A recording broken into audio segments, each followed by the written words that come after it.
Taiwan Semiconductor Manufacturing Company Limited is a Taiwanese multinational semiconductor contract manufacturing and design company.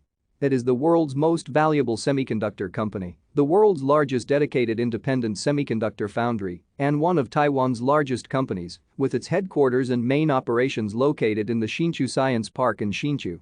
It is majority owned by foreign investors. Founded in Taiwan in 1987 by Morris Chang, Tsmc was the world's first dedicated semiconductor foundry and has long been the leading company in its field. When Chang retired in 2018, after 31 years of Tsmc leadership, Mark Liu became chairman and C.C. Wei became chief executive. It has been listed on the Taiwan Stock Exchange since 1993. In 1997 it became the first Taiwanese company to be listed on the New York Stock Exchange. Since 1994, Tsmc has had a compound annual growth rate of 17.4% in revenue and a CAGR of 16.1% in earnings.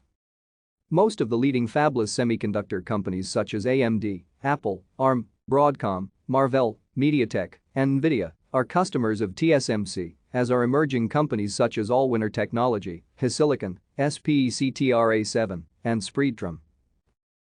Thank you for watching. Like and subscribe if you would like to view more of our videos. Have a nice day.